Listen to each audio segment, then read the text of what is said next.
Welcome to Wandering Scribe. This is a recap of my House of Horrors. Disclaimer. All rights belong to the original authors and publishers. Only the narration and production are my own. Enjoy the story. Chapter 61. The air outside the decaying school was heavy with tension. Chen Ge stood beneath the crumbling archway, his gaze fixed on the teacher's lounge. Chen Ge had pointed there moments before vanishing into the night. Her expression hadn't been hostile this time. It was a quiet signal, a message tied to the forgotten tragedy that still haunted these halls. Unwilling to take risks alone, Chen Ge waited. Minutes later, twin beams pierced the darkness. 2 police cars rolled to a stop. Inspector Li emerged, weariness etched into his face. Chen Ge wasted no time. Zhang Peng, the suspect, might still be within the grounds. But it wasn't the suspect that concerned him most now. He led Inspector Li to the old teacher's lounge. The interior was unexpectedly pristine, contrasting the desolation around it. They stopped at a locked door marked gym equipment storage. With the seal broken and the door forced open, a dusty room came into view, walls lined with sports gear, and near the back, an oddly placed single bed. It mirrored another Chen Ge had seen in the dance studio. Driven by instinct, he lifted its wooden boards. Hidden beneath was a line of ballet shoes, 10 in total, 1 pair stained a deep, dried black. There had been more than one victim. Inspector Li scanned the room with renewed focus. The shoes were too carefully arranged to be forgotten. They had been preserved. Perhaps not by guilt, but obsession. A clue, a signature. Chen Ge's voice was steady. The perpetrator must have had unrestricted access, likely someone in a position of authority. A manager. A guard. Inspector Li nodded grimly, his earlier fatigue replaced by resolve. As the officer vowed justice for the victims, the black phone in Chen Ge's pocket vibrated. Mission update. Located Zhang Ye's red shoes. Bloody heart mission progress, 50%. Affection level increased. He opened her profile page. A request could now be made, within limits. I hope Zhang Ye will listen to me forever. Rejected. I hope she will protect me. Rejected. I hope she won't harm me. Rejected. Each answer the same. Denied. Chen Ge stared at the glowing screen, unease curling in his chest. The mission had progressed. But the danger hadn't faded, it had merely changed its shape. Chapter 62. After repeated failures to submit a request through Zhang Ye's profile, Chen Ge set the black phone aside, only to discover another unread alert. It wasn't just the completion of the bloody heart mission, it was a fragment of something much larger. The phone unveiled a hidden layer, a 4-star scenario named School of the Afterlife. A chilling compilation of hauntings, with 8 side missions ranging from haunted classrooms and cursed shoes to spectral figures lurking in toilets and sealed rooms. Each mission was rooted in forgotten tragedies, steeped in shadows, and connected to real locations. And the final trial remained locked. The implication was clear, this wasn't just horror, it was escalating into something far more complex and dangerous. Even the descriptions gave Chen Ge pause. Yet, beneath that tension, inspiration sparked. He envisioned his haunted house evolving, tiered challenges, visitor progression, unique experiences. Those who survived simpler scenarios could return for the more intense ones, creating layers of fear and curiosity. For a moment, he smiled to himself, already designing this experience like a dungeon master plotting new horrors. Inspector Li interrupted the reverie. Emerging from the building with a report, Zhang Peng was still missing. The school grounds were unstable and too vast for a night search. They would return with proper teams. With that, the group retreated and sealed off the area. As dawn broke, the investigation team arrived, and Chen Ge found himself back in the police car with Inspector Li. Finally relaxed, he reclined in the back seat, satisfied with the night's discoveries. But Li wasn't done. His tone sharpened. How had Chen Ge known the exact time of death from 4 years ago? No forensic report could have offered that easily.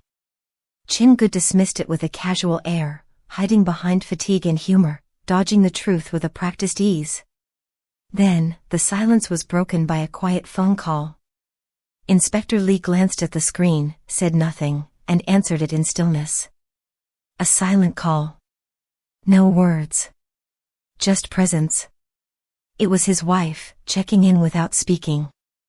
Their private way of confirming safety during dangerous missions.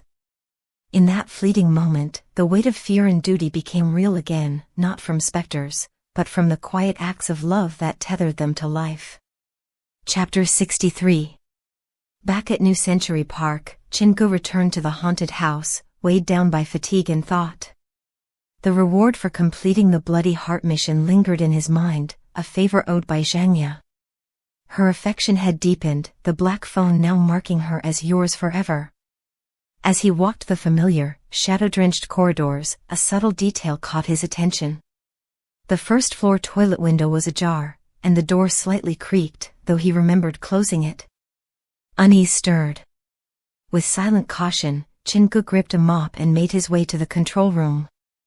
The surveillance system could confirm if someone had truly been inside. Minutes passed as footage played. Then, a figure appeared, an unfamiliar man with his head lowered, hurrying through the hall.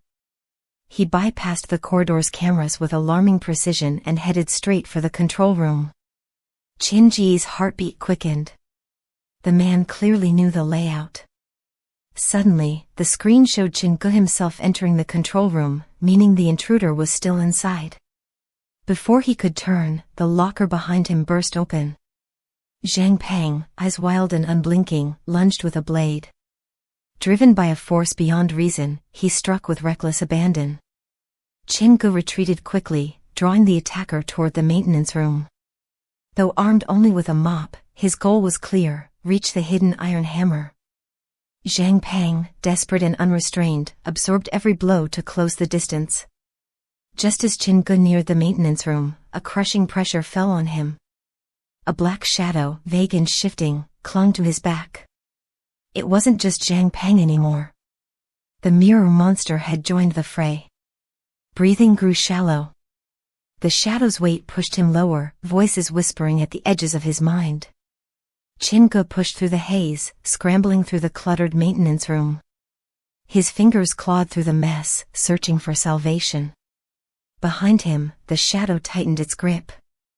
Ahead, Zhang Peng's blade gleamed under the flickering light. His strength waned. The black phone slipped from his pocket, landing face up. On the screen was Zhang Ye's page, still active. And just as the world tilted toward darkness, Chen Ge reached into the cupboard with the last of his strength, hoping the hammer would still be there. Chapter 64. Trapped in the dim maintenance room, Chen Ge struggled to breathe. Invisible hands constricted his throat while Zhang Peng closed in, knife in hand. His strength was waning. Amid the chaos, his gaze fell on the black phone. A single plea, "Help me," was all he could manage before the pressure became unbearable. Then, something shifted. The air dropped to freezing as eerie drafts swept through the room. A blood-red message glowed from the phone screen, signaling a pact. Without hesitation, Chen Ge pressed yes. Silence fell. The laughter in his head vanished, replaced by dread. The mirror monster trembled on his back, then retreated, fusing once more with Zhang Peng. But something was wrong. The killer hesitated. An inner conflict unfolded between man and monster, locking both in place. Chen Ge's shadow twisted unnaturally. From it, a figure emerged, Zhang Ye, draped in a spectral dress stained crimson. The sight alone was enough. The entity possessing Zhang Peng recoiled. Even as the killer tried to flee, Zhang Ye struck. Black strands laced with supernatural force pierced his body. Taking the chance, Chen Ge wielded his iron hammer, striking him down. With a cry of pain, the mirror monster fled, heading for the toilet mirror. Zhang Ye followed. Knowing the mirror could serve as an escape route, Chen Ge acted fast.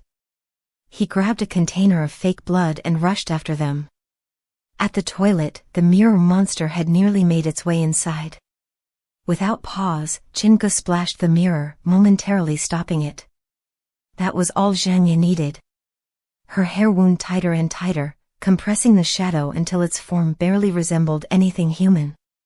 Then, with uncanny calm, she split it, swallowing one half and blowing the other toward Chen Ge. Coldness pierced his eyes, sending chills through his body. Then, she vanished. The scene returned to silence. Only Zhang Peng remained, collapsed and hollow-eyed. Whatever had left him had taken something vital.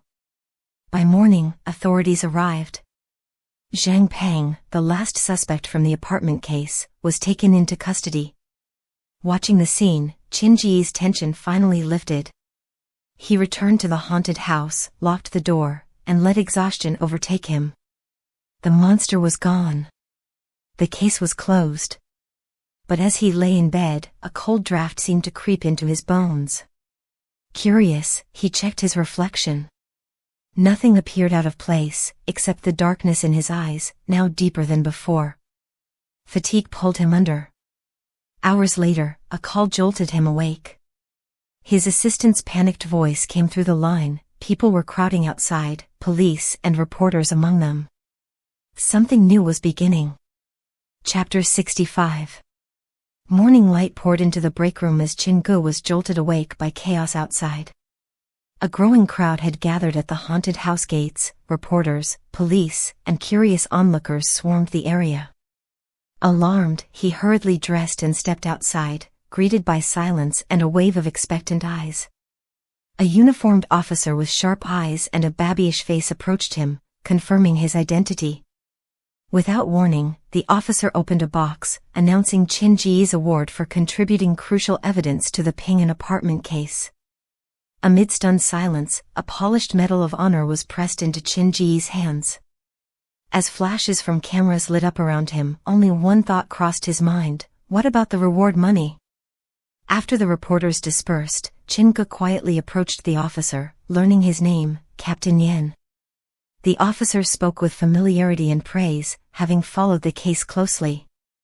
He informed Chen Ge the reward money was ready and waiting at the city bureau.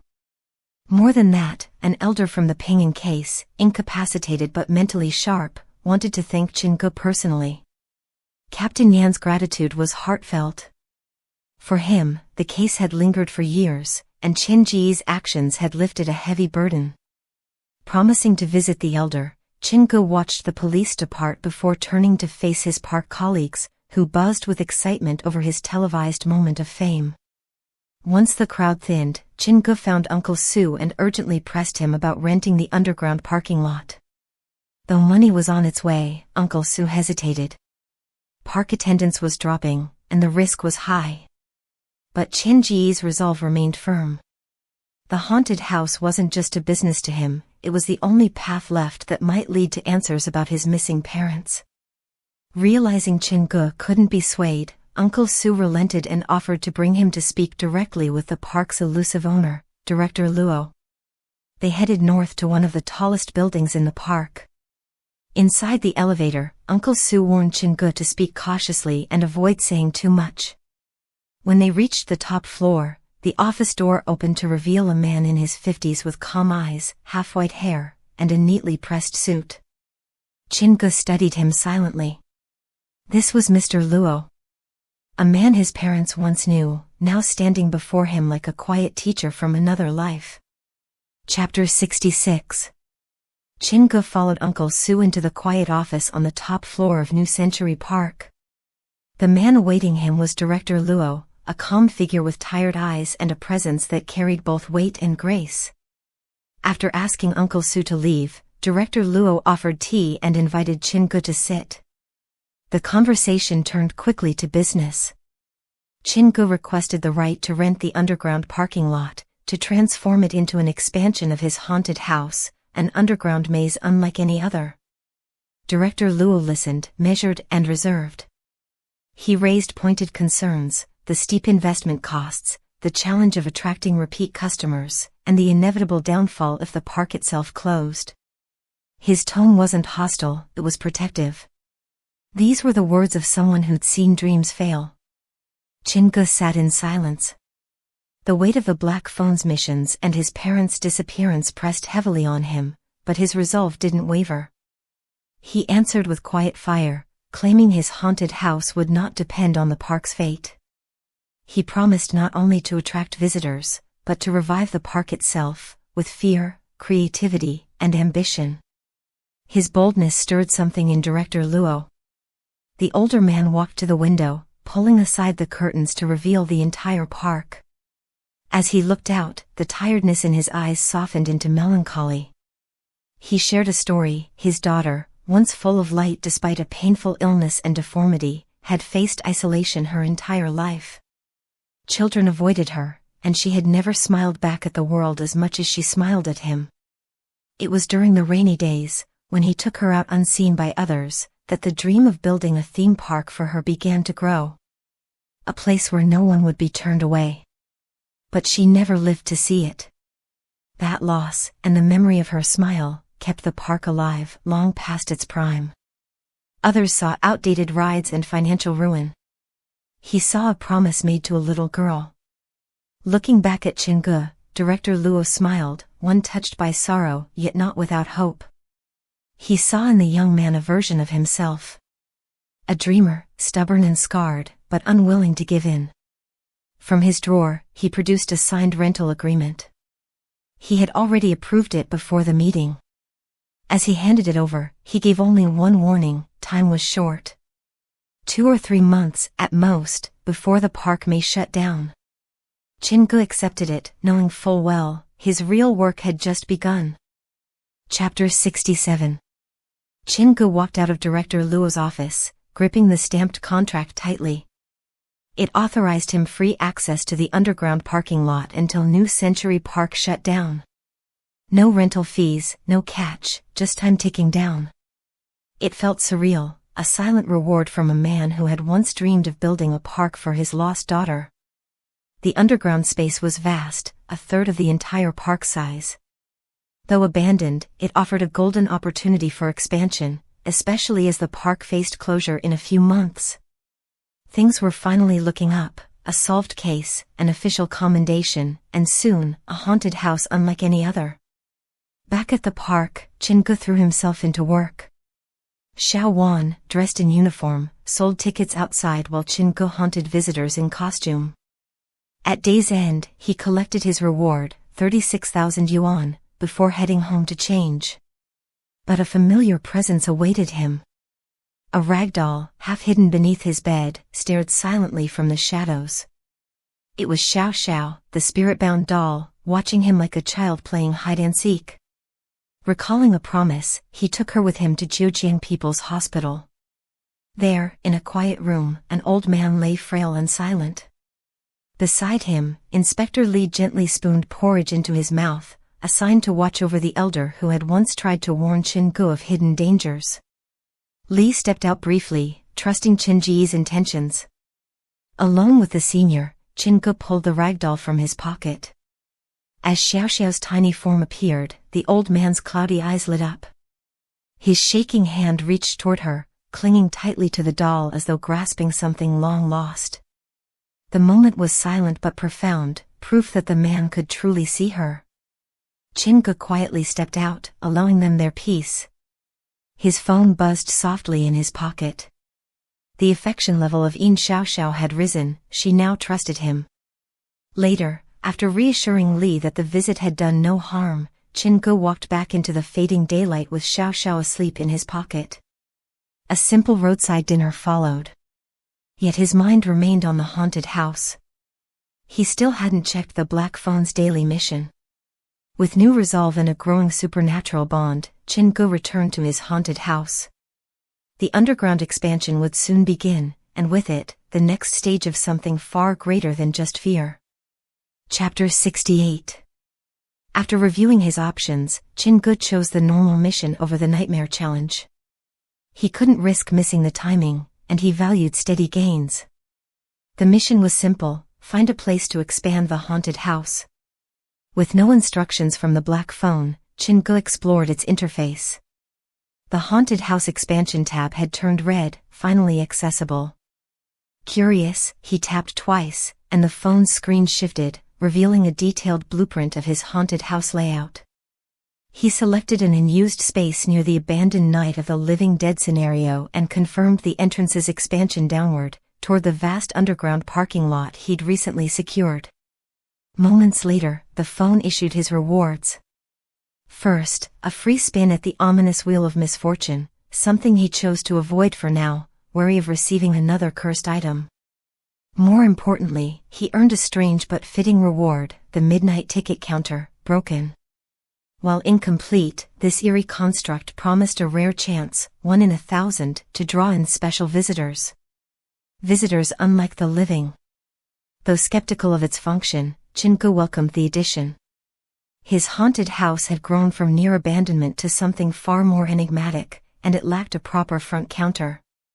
Perhaps the black phone was helping him piece together a larger, unsettling design. As he cleaned the attractions in preparation for the next day, Chen Ge remembered an awkward event earlier, how a frightened visitor had refused to use the restroom due to the staged mess left from a previous haunt. Taking his father's advice to heart, Chen Ge made sure that while fear ruled the scenarios, comfort still governed the rest. By 11 p.m., the fake stains were gone, and the mirror gleamed. He repaired a broken door, checked his growing online presence, and noted an uptick in video views and follower count. His side project was gaining traction, another sign that the black phone's influence extended beyond his haunted house. As midnight crept closer, he stood before the mirror in the restroom once more. Lights off, door locked, just like during his first nightmare mission. The number etched on the mirror hadn't faded, and neither had the chill in the air. With the midnight ticket counter silently waiting and the underground entrance now open, something was surely coming. Chen Ge braced himself in the dark, ready for whatever might arrive when the clock struck 12. Chapter 69. In the dark stillness of the haunted house's restroom, Chen Ge stood before the mirror, the ticking clock pounding in his ears. When midnight struck, the mirror fogged, and a lone number, 0, appeared. It wasn't the mirror monster's doing, as he'd once assumed. Then, unsettlingly, one cubicle door turned blood red in the reflection, vivid as if freshly soaked. Phone in hand, Chen Ge documented the phenomenon. The air grew heavy as he cautiously pushed open the real cubicle door. Reality remained untouched, yet in the mirror, the interior was drenched in crimson. As he leaned in, a suffocating sensation clung to his skin. Startled, he withdrew, and within a minute, the mirror returned to normal. Sitting by the window, Chen Ge pieced together the clues. The blood-red reflection hinted at a hidden world, possibly the origin of the mirror monster. The mirror, he reasoned, was not just a barrier but a bridge between realms. He recalled the creaking door the night the monster appeared, suspecting it was then the creature escaped. A chilling thought crossed his mind, stepping into the cubicle at the right moment might lead him into the other world. He dismissed the idea for now, focusing instead on practical solutions. Covering the mirror with a heavy cloth, he retreated to rest, wary but determined. At dawn, feeling refreshed for the first time in days, Chen Ge hurried to inspect the haunted house expansion. The area near the abandoned Night of the Living Dead scenario had changed overnight. A simple staircase now descended into the empty underground parking lot, an eerie new canvas for his growing attraction. Though underwhelmed at first, Chen Ge's excitement returned. The space offered endless possibilities, and he had only a few months before the Eastern Zhejiang Virtual Reality Carnival opened. He vowed to expand and upgrade aggressively, determined not to fall behind. Returning to the haunted house's entrance, Chen Ge spotted a new, semi-transparent structure between the gates and the main hall. The midnight ticket counter had materialized, crudely built, almost coffin-like inside, yet another piece placed by the black phone to advance his haunted house into a realm beyond ordinary fear. Sitting cramped within its dark frame, Chen Ge felt the path ahead was riddled with danger and opportunity alike. The countdown had begun, and there was no turning back. Chapter 70. Standing before the crude midnight ticket counter, Chen Ge shook his head. The black phone had created something strange once again, but there was no obvious way to fix it. As he pondered, Suwon arrived, her presence as refreshing as the morning breeze, bringing breakfast and a bright smile. Chen Ge's spirits lifted. Together, they sat on the steps, sharing buns while Suwon excitedly showed him the latest news. Their recent encounter at Ping'an Apartments had gone viral, though Chen Ge regretted missing the chance to properly promote the haunted house. Determined to seize the momentum, they spent the morning discreetly dropping the haunted house's name and address into the comment sections, offering a discount to visitors who mentioned it. When the park opened, they threw themselves into their roles. Suwon became the ghost bride, haunting the Minghun scenario, while Chen Ge juggled ticket sales and scares inside Murder by Midnight. Even Xiao Xiao, the ragdoll, added to the eerie atmosphere, trailing guests through the halls. By noon, they finally caught a brief respite. Visitor numbers and reputation had climbed sharply, bringing Chen Ge closer to his next expansion goal. However, the haunted house was straining with only 2 workers. It was clear he would soon need to recruit more help, a daunting thought considering how careful he had to be. As Chen Ge rested on the steps under the harsh midday sun, his black phone buzzed. A chilling message appeared: the midnight ticket counter's effect has been triggered. A special visitor has arrived. Tension flooded Chen Ge's body. Standing sharply upright, he scanned the thinning crowd. It couldn't be a spirit under the bright sun, could it? His gaze fell on a thin, dark-skinned woman making her way lightly across the park. She wore a faded jacket and a reserved smile. Approaching the counter, she requested 2 tickets. Chen Ge maintained his businesslike demeanor, but when she waved to a young boy hiding in the shade, he hesitated. The boy, quiet and expressionless, exuded a strange, unsettling aura. Chen Ge instinctively slid the black phone back into his pocket. The rules were clear: no visitors under 14. Despite the woman's gentle plea, he firmly refused, sensing deep down that allowing them inside could lead to consequences far beyond what he could manage. Chapter 71. The afternoon sun beat down harshly as Chen Ge watched the woman and boy linger by the haunted house entrance, despite his firm refusal. The boy, Fan Yu, stood silently, his gaze distant yet stubborn, refusing to budge.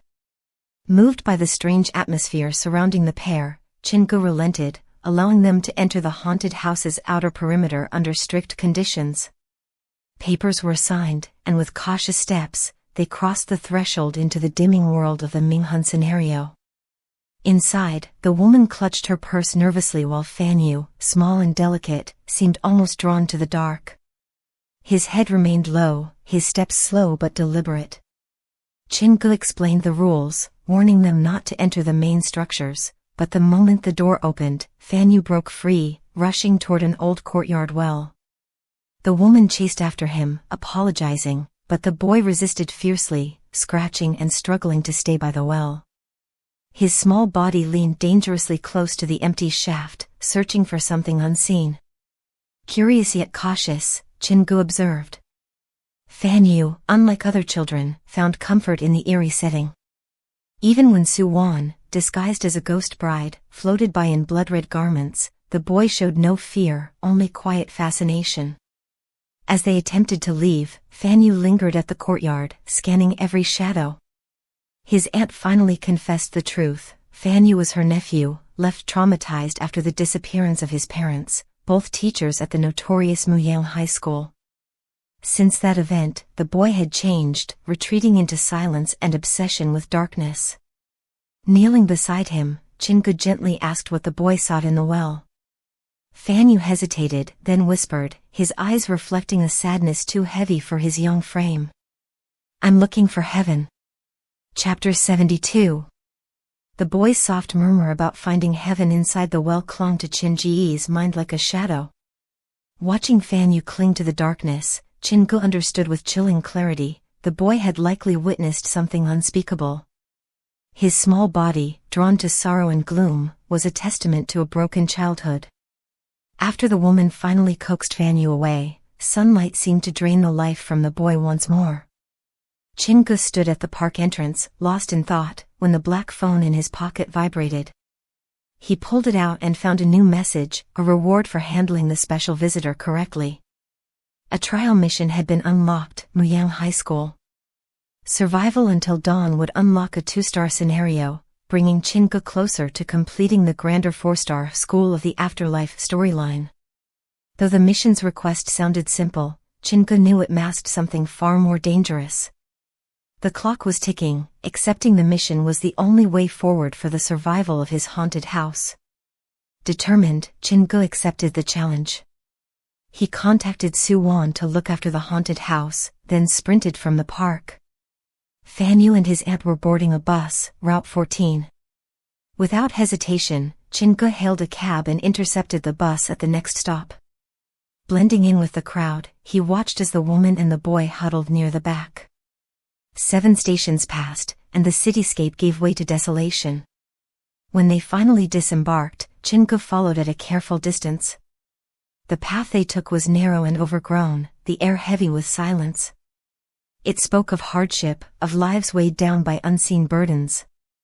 When the woman and Fan Yu suddenly quickened their steps, Chen Ge's instincts sharpened. Whether they had sensed him or were fleeing from something else, he couldn't yet tell. But he knew without a doubt, this was only the beginning. Chapter 73. The maze of cracked alleys led Chen Ge to a sagging 2-story building. Trash littered the ground, and the drains reeked. He watched as Fan Yu and the woman vanished inside. Their living conditions were harsh, yet the woman had spent generously at the haunted house, hinting at a deep devotion to the boy who barely acknowledged her. Climbing to the 2nd floor, Chen Ge found only one occupied unit. After a cautious exchange and showing proof of his background, the woman reluctantly allowed him inside. The small, cramped room barely fit a table and a few beds. Humility and hardship filled the air. As they sat, the woman recounted a tragedy. 3 years ago, during a heavy rainstorm, Fan Yu had gone missing.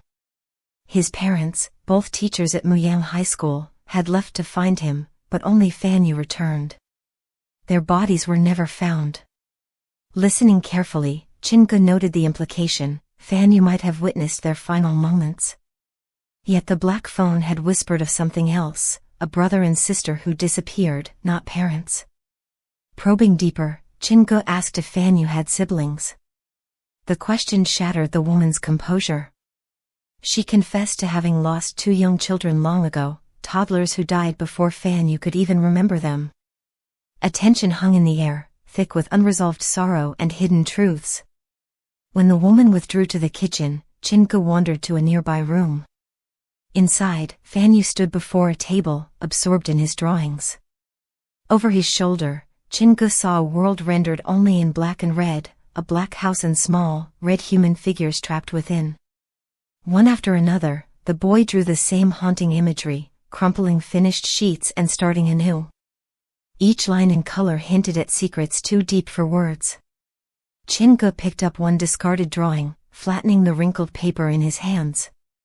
Pocketing it quietly, he knew the boy's drawings might be the key to unraveling the full horror hidden at Muyang High School. Chapter 74. The unsettling clash of black and red dominated Fan Yu's drawings, pressing a heavy feeling onto Chen Ge.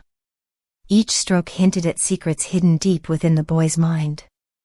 As Chen Ge studied the eerie images, the woman entered quietly, placing a glass of water beside the boy before urging Chen Ge back to the living room. Settling across from him, she opened up hesitantly. Fan Yu had been found at Muyang High School, hidden inside her brother's office after his parents had disappeared. That place, she explained, was notorious, a school built atop the remains of an old crematorium, tainted by endless violence and whispered hauntings. Her brother, burdened by a troubled past and desperate for work, had accepted a position there. One night, after a heavy drink, he stayed over at the school. Passing a supposedly sealed classroom, he witnessed a bizarre scene, students seemingly posing for a group photo. Invited inside, he took the central seat. The next morning, he found in his hands a photo so unnatural it sobered him instantly. In the picture, he sat surrounded by students with their backs turned, all eerily standing on tiptoes. Realizing he had unknowingly entered the forbidden classroom, fear set in. The following day, Fan Yu's disappearance triggered a frantic search by his parents, leading to their own vanishing. The woman believed the secret lay within that sealed room. The police investigated, finding only her brother's footprints but no sign of the strange students. No identities matched the school records, and the classroom yielded no further answers. Leaving the apartment, Chen Ge clutched Fan Yu's drawing, the black house and red figures haunting his thoughts. A chilling certainty grew within him, whatever nightmare had unfolded at Muyang High School was far from over. Chapter 75. Fan Yu's relentless sketches told a chilling story. Again and again, he drew the same image, a black house surrounded by countless red figures. Despite Chen Ge's careful study, the drawings remained chaotic, their meaning elusive. The boy's dissatisfaction was evident as he discarded each attempt. Pocketing the latest crumpled page, Chen Ge left the stifling building, wary of the strange atmosphere lingering around both Fan Yu and his aunt. As the bus rumbled toward his next destination, he turned to his phone, seeking more about Muyang High School. Forum posts revealed a dark history. A year earlier, 5 students had trespassed into the sealed school, attempting to summon spirits through an old game. Terror soon followed. When the session ended, there were more people present than had entered. Though all 5 fled, 2 were left changed, one consumed by violence, the other unable to endure daylight. Some speculated that these 2 had been replaced by something unnatural. Further stories described businessmen haunted after attempting to purchase the land, visions of students invading their homes at night leaving them physically weakened and terrified. Yet, despite the endless tales of fear, no records of death surfaced from Muyang High School. In contrast, Western Zhejiang's private academy, cloaked in silence online, had a confirmed history of fatal incidents. The realization unsettled Chen Ge more deeply than he cared to admit. As he stared out the window, lost in thought, his phone rang. He San's voice buzzed urgently through the speaker, warning of a new threat. A popular live streamer, Qing Guang, backed by a professional studio, was about to explore haunted sites, starting with Western Zhejiang's Ping'an Apartments, one of Chen Ge's past stages. While He San fumed about stolen ideas, Chen Ge remained composed. Some things, he knew, could not be imitated. His thoughts quickly returned to more pressing concerns, Fan Yu's disturbing art, the sealed classroom at Muyang High School, and the unseen forces waiting for him in the night. Chapter 76. The afternoon rain grew heavier as Chen Ge ended a call with He San. The conversation had offered little comfort. Fan Yu's unsettling behavior remained a mystery, and while He San voiced concerns over Chen Ge's declining popularity and rising competition, Chen Ge's focus never wavered from the missions tied to the black phone. He San had promised to seek help from Gaoru Shui, whose father was an expert in criminal psychology, offering Chen Ge a potential lead to understanding Fan Yu. With that small assurance, Chen Ge turned his attention back to reality. Returning to New Century Park, he spotted a restless crowd gathered at the haunted house entrance. Su Wan, overwhelmed but determined, managed the visitors. Without hesitation, Chen Ge donned his Dr. Skullcracker costume and led the guests through the chilling halls of murder by midnight, regaining some of the haunted house's fading reputation. As the sky darkened and rain poured, the indoor attractions became a haven for thrill-seekers. Chen Ge pushed himself to the limit, hosting until the crowd thinned by early evening.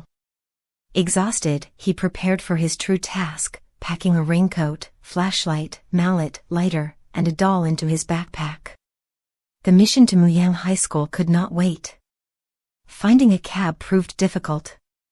When Chen Ge mentioned his destination, the first driver refused outright. The second reluctantly agreed but warned that the roads ahead were wild and abandoned. During the silent, tense drive, Chen Ge longed for the chatter of the old driver who once ferried him to Western Zhejiang's private academy. By 7 p.m., the taxi rolled to a rough stop. Beyond the cracked road lay only darkness and crumbling structures, their windows hollow and lifeless. The driver, avoiding eye contact, insisted on digital payment and discarded the seat mat Chen Ge had used before hastily departing. Standing alone beneath a rain-soaked sky, Chen Ge tightened his raincoat. Around him, empty homes loomed like silent witnesses. The mission's clock had already started ticking, and the path to Muyang High School was hidden somewhere within the shadows. Without hesitation, Chen Ge stepped forward into the storm, ready to face whatever lay ahead. Chapter 77. Rain battered the deserted countryside as Chen Ge stood alone, the taxi that had dropped him off vanishing down the muddy road. The driver's strange behavior, discarding the seat mat and refusing cash, left an uneasy weight in Chen Ge's chest. Tightening his raincoat against the downpour, Chen Ge switched on his flashlight and pushed forward through the darkness. Around him, abandoned houses with broken windows and rotting furniture loomed like forgotten graves, untouched by human hands for years. Guided only by memory, Chen Ge navigated the shrinking muddy road bordered by tangled trees. Muyang High School, once a crematorium, was said to lie ahead. Doubts gnawed at him as the path grew narrower, nearly consumed by nature. After a grueling trek, Chen Ge stumbled upon a toppled sign and a decaying wooden fence. Strange, lichen grew unevenly, as if the sign had been disturbed not long ago. Checking his phone for the time, he noted it was nearing 8 p.m., grateful at least for a signal should things go awry. Pushing through dense undergrowth, he finally glimpsed a line of broken wooden railings encircling several squat, crumbling buildings. Muyang High School had revealed itself, a shadow of its former self, smaller and far more lifeless than Western Zhejiang's private academy. The campus was simple, a charred education block, a 2-story dormitory, an office building, and an uneven field with broken basketball courts. The whole place whispered of abandonment. Chen Ge calmed himself. The black phone had listed 4 side missions: the Pen Spirit, the 5th Cubicle, the Deep Well, and the Sealed Classroom. Completing them would be crucial to unlocking the full scenario. With the doll safely tucked into his chest and mallet in hand, Chen Ge moved toward the education block. Its soot-blackened walls stood precariously, perhaps a grim echo of the crematorium that once occupied this land. He moved cautiously down the corridor, inspecting classrooms through grimy windows. Most rooms were filled with debris, until he reached the final classroom.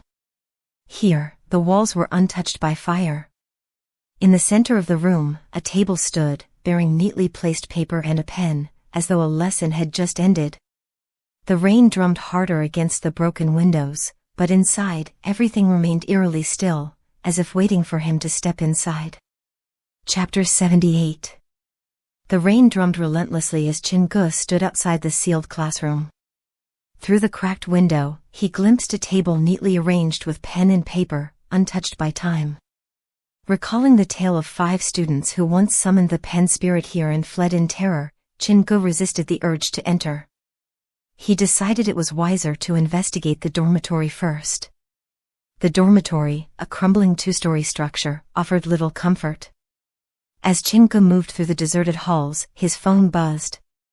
It was He-san, informing him that contact with a key figure had been arranged, and that an imitator had shamelessly copied Chen Ge's haunted livestream style. Though tempted to check, Chen Ge remained focused, promising to start his own stream soon.